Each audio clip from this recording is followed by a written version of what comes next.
ഓം നമോ ഭഗവതേ വാസുദേവായ. ഓം ശ്രീമദ്ഭാഗവത മഹാപുരാണം പ്രഥമസ്കന്ധം 7-ാമത്തെ അധ്യായം 42-ാമത്തെ ശ്ലോകം 18-ാമത്തെ ഭാഗമായിട്ട് പറയണു. ഓം തഥാഹൃതം പശുവൽ പാശുബദ്ധമവാങ്മുഖം കർമ്മജുഗുപ്സിതേന നിരീക്ഷ്യ കൃഷ്ണ അപകൃതം ശിരോസ്സുതം വാമസ്വഭാവ കൃപയാ നനാമച. പശുവത്, പശുവിനെ പോലെ പാശബദ്ധം, കയർ കൊണ്ട് ബന്ധിക്കപ്പെട്ടവനായിട്ട്. ഇപ്പം നമ്മൾ നേരത്തെ പറഞ്ഞു പശുവിനെ അങ്ങനെ കെട്ടാൻ പാടില്ല.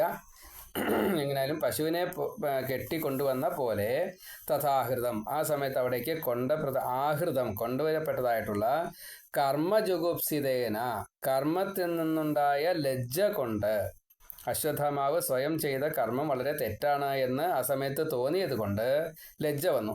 ആ ലജ്ജ കൊണ്ട് അവാങ്മുഖം, തല താഴ്ത്തി നിൽക്കുകയാണ്. കെട്ടപ്പെട്ടിരിക്കുക, രഥത്തിൽ കെട്ടിയണ്ടേ. അപ്പോൾ തല താഴ്ത്തി അപകൃതം, തനിക്ക് ദോഷം ചെയ്തതായിട്ടുള്ള അപകൃതം, പാഞ്ചാലിക്ക് ദോഷം ചെയ്തതായിട്ടുള്ള ഈ അശ്വത്ഥമാവ് തല താഴ്ത്തി ഇങ്ങനെ നിൽക്കുക. കെട്ടപ്പെട്ടവനാണ്, പശുവിനെ പോലെ കെട്ടപ്പെട്ടവനാ. ഗുരോഹോ സുതം, ഗുരുവിൻ്റെ സുതനായിട്ടുള്ള അശ്വത്ഥമാവിനെ നിരീക്ഷ്യ, നല്ലോണം നോക്കി.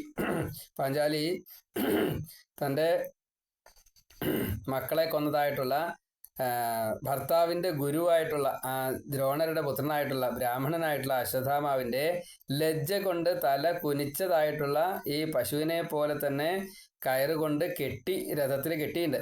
അങ്ങനെയുള്ള അശ്വത്ഥമാവിനെ നോക്കിയിട്ട് വാമസ്വഭാവ, ശ്രേഷ്ഠമായ സ്വഭാവത്തോടു കൂടിയിട്ട്, വാമസ്വഭാവം എന്ന് പറഞ്ഞാൽ സ്ത്രീ സ്വഭാവം, ഇടതു തിരിഞ്ഞ എന്നുള്ളത് അങ്ങനെയൊക്കെ ഉണ്ട്. അപ്പോൾ അവിടെ വാമസ്വഭാവം കുറച്ചൊരു, അതായത് ഇതെങ്ങനെയാണ് വേണ്ടത് എന്നുള്ളത് നല്ലോണം ഒന്ന് ചിന്തിക്കണം എന്ന രീതിയിൽ അതിനെക്കുറിച്ച് പറ്റി നല്ലോണം വിശകലനം ചെയ്തുകൊണ്ട് അത് എന്താന്നുള്ളത് മനസ്സിലാക്കിക്കൊണ്ട് ധാർമ്മികയായിട്ടുള്ള പാഞ്ചാലി. അപ്പോൾ അവിടെ കുറച്ചൊരു സ്ത്രീ സ്വഭാവം കൂടി വന്നിട്ടുണ്ട് എന്നും കൂടി അതിലൊരു ഇതുണ്ട്, വാമസ്വഭാവ. അതുകൊണ്ട് കൃഷ്ണ, ഈ പാഞ്ചാലിയാൽ കൃപയ, വളരെ കൃപയോട് കൂടിയിട്ട് നനാമച, നമസ്കരിക്കപ്പെടുക തന്നെ ചെയ്തു. പാഞ്ചാലി വാമസ്വഭാവം കാരണം കൊണ്ട് ഈ തൻ്റെ മക്കളെ വധിച്ചതായിട്ടുള്ള ശിക്ഷാർഹനായിട്ടുള്ള ഗുരുവിൻ്റെ പുത്രനായിട്ടുള്ള ബ്രാഹ്മണനായിട്ടുള്ള അർജുനൻ്റെ ഒരു സതീർത്ഥ്യനായിട്ടുള്ള ഈ അശ്വത്ഥമാവിനെ നമസ്കരിക്കുക തന്നെ ചെയ്തു. അപ്പോൾ ശ്രീകൃഷ്ണൻ അർജുനനെ പരീക്ഷിച്ചപ്പോൾ അർജുനൻ ജയിച്ചു. ഇവിടെ ഇങ്ങനെയൊക്കെ ഈ അർജുനനാൽ ചെയ്യപ്പെട്ടതായിട്ടുള്ള ഒരു വീരകൃത്യം, അതിനെ മാനിച്ചുകൊണ്ട് തന്നെ ഇവിടെ പാഞ്ചാലിയുടെ പ്രശ്നം, മക്കളെ വധിച്ചു, മക്കളെ വധിച്ചയാളെ കൊല്ലണം, അത് നിയമമാണ്, തല കൊണ്ടുവരാമെന്നാണ് പറഞ്ഞത്. തലയുണ്ട്, ഒപ്പം ഉടലും ഉണ്ട്. അപ്പോൾ വധിക്കപ്പെട്ടിട്ടില്ല. ആളെ നോക്കിയപ്പോഴാണ് അത് ബ്രാഹ്മണനാണ്, ഗുരുസൂതനാണ്. അപ്പം അതുകൊണ്ട് അവിടെ ശ്രേഷ്ഠമായിട്ടുള്ള ഒരു നിയമത്തെ, സ്ത്രീ ആണെങ്കിലും കുറച്ചൊരു വിനയം, അതേപോലെ റാണിയാണ്, അപ്പോൾ റാണിക്ക് തന്നെ ചില ക്വാളിഫിക്കേഷനൊക്കെ വേണം. വെറും റാണിയല്ല, സാമ്രാട്ടിൻ്റെ റാണിയാണ്. സാമ്രാട്ടിൻ്റെ റാണി എന്ന് പറയുമ്പോൾ രാജസൂയം കഴിഞ്ഞുള്ള ആളാണ്. അപ്പോൾ ഭർത്താവ് ഈ യുധിഷ്ഠിരൻ. അതുകൊണ്ട് പാണ്ഡവരുടെ പത്നി എന്ന നിലയ്ക്ക് മഹാറാണി പട്ടമുണ്ട്, വെറും റാണിയല്ല. അപ്പോൾ ആ മഹാറാണിയിൽ നിന്നും ഒരിക്കലും ഒരു നെഗറ്റീവ് വരാൻ പാടില്ല. പാഞ്ചാലി എന്ന് പറഞ്ഞു കഴിഞ്ഞാൽ ഭദ്രകാളിയാണ് പാഞ്ചാലിയായിട്ട് വന്നിരിക്കുന്നത്. ആ കാളിക്ക് ഒരു കാരണവശാലും തെറ്റ് വരാൻ പാടില്ല. കൃഷ്ണൻ്റെയാണ് ഈ വിധാനങ്ങൾ മുഴുവൻ. അപ്പോൾ അത് മുഴുവൻ അനുകൂലമാവണം, അതിനൊന്നും പിഴവ് വരാൻ പാടില്ല. അതൊക്കെ വാമസ്വഭാവത്തിൽപ്പെട്ടു. ഇങ്ങനെയുള്ള ഈ പാഞ്ചാലി തൻ്റെ മകനെ വധിച്ചത് മറന്നു. അതിനേക്കാൾ കൂടുതൽ പ്രാധാന്യമുണ്ട്. കാരണം ഭർത്താവിന് പിന്നെ പുണ്യം കിട്ടില്ല, മുക്തി കിട്ടില്ല, തനിക്കും മുക്തി കിട്ടില്ല. അർജുനന് മാത്രമല്ല, പാണ്ഡവർക്കൊന്നും പിന്നെ മുക്തി കിട്ടില്ല. ബ്രാഹ്മണനായിട്ടുള്ള ഗുരുസൂതനെ ഒരിക്കലും ദ്രോഹിക്കാൻ പാടില്ല. അപ്പം ഈ കെട്ടിയിട്ടത് പോലും തെറ്റാണ് എന്ന രീതിയിൽ എത്തിത്തീർന്നു. അങ്ങനെ എത്തി.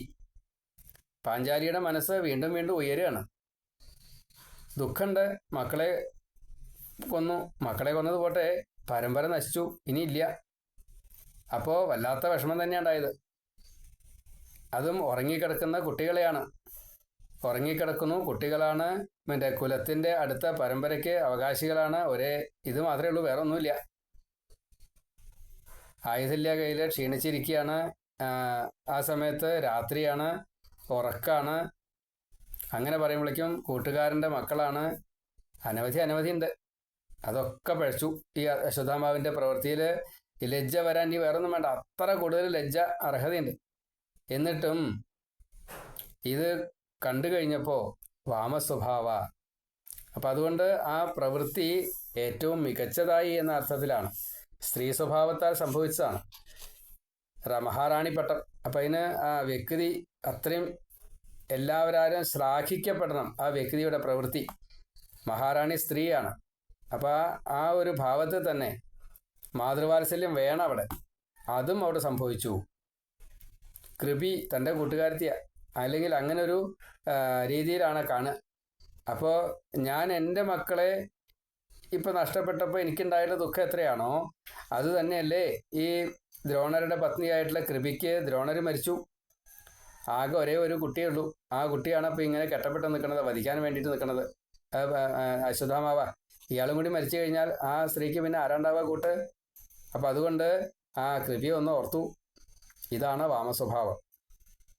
അപ്പം അതുകൊണ്ട് ആ പാഞ്ചാലി വളരെ സന്മനസ്സോട് കൂടിയിട്ട് കൃഷ്ണ കൃപയാ നനാമ ച, നമസ്കരിക്കുകയും ചെയ്തു. തഥാഹൃതം പശുവൽ പാശുബദ്ധം അവാങ്മുഖം കർമ്മജുഗുപ്സിതേന നിരീക്ഷ്യ കൃഷ്ണ അപകൃതം ഗുരോസുതം വാമസ്വഭാവ കൃപയാ നനാമ ച. തഥാ ആഹൃതം, ആ സമയത്ത് കൊണ്ടുവരപ്പെട്ടതായിട്ടുള്ള പശുവത് പാശബദ്ധം, പശുവിനെ പോലെ കയറുകൊണ്ട് കെട്ടിയതായിട്ടുള്ള അവാങ്മുഖം, തല താഴ്ത്തി നിൽക്കുന്നതായിട്ടുള്ള, തല കുനിച്ചിറക്കണു, അങ്ങനെയുള്ള കർമ്മജുഗുപ്സിതേന അവാങ്മുഖം, ഈ കർമ്മം ചെയ്തത് വളരെ തെറ്റായിരുന്നു, ചെയ്യാൻ പാടില്ലാത്തായിരുന്നു എന്ന കുറ്റബോധത്തോടു കൂടിയ ഒരു ലജ്ജയോട് കൂടിയിട്ട് അവാങ്മുഖം, അങ്ങനെ തല താഴ്ത്തി നിൽക്കുന്നതായിട്ടുള്ള ഗുരോസുതം നിരീക്ഷ്യ കണ്ടു. ആരാ കണ്ടത്? കൃഷ്ണ, പാഞ്ചാലിയാണ് കണ്ടത്. എന്താ എങ്ങനത്തെ ഒരു വിശേഷണ?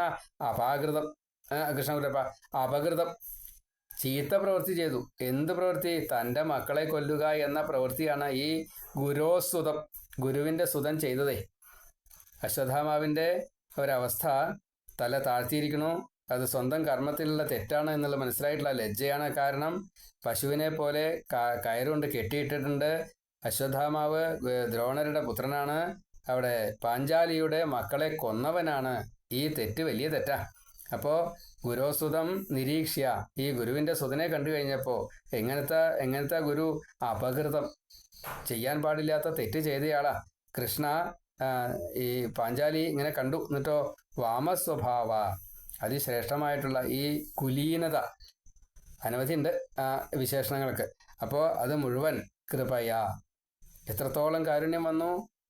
കാരണം കൃപയ്ക്ക് ഒരേ ഒരു മകൻ, അത് ഇനി വധിക്കേണ്ട ആവശ്യമില്ല. നനാമച്ച, ഗുരുപുത്രനായിട്ടുള്ള ബ്രാഹ്മണനെ നമസ്കരിച്ചു. തഥാഹൃതം പാശുബദ്ധം അവാങ്മുഖം കർമ്മജുഗുപ്സിതേന നിരീക്ഷ്യ കൃഷ്ണ അപകൃതം ഗുരോസുതം വാമസ്വഭാവ കൃപയാ നനാമച. ഇനി ഇങ്ങനെ തെറ്റുകാരനായിട്ടും തെറ്റ് ക്ഷമിച്ചതായിട്ടുള്ള ആ പാഞ്ചാലി കുറച്ച് കാര്യങ്ങളെ പറഞ്ഞുകൊണ്ട് ഈ അർജുനനെ കൂടി ബോധിപ്പിക്കുകയാണ്. ശ്രീകൃഷ്ണനെ കൂടി ഞങ്ങളുടെ ധർമ്മം ഇങ്ങനെയാണ് എന്ന് ബോധിപ്പിക്കുകയാണ്. കൃഷ്ണനെ ഫോളോ ചെയ്യുന്നവരാണ് ഞങ്ങൾ. കൃഷ്ണൻ ഞങ്ങളെ പരീക്ഷിച്ചപ്പോൾ ഞങ്ങൾ ധാർമ്മികരാണ് എന്ന് ഇതാ തെളിയിക്കാൻ പോകുന്നു. ഇനി ആ വാക്കുകളെയാണ് 43-ാമത്തെ ശ്ലോകം തൊട്ട് പറയുന്നത്. അത് നമുക്ക് അടുത്തേക്ക് പറയാം. നാരായണ നാരായണ.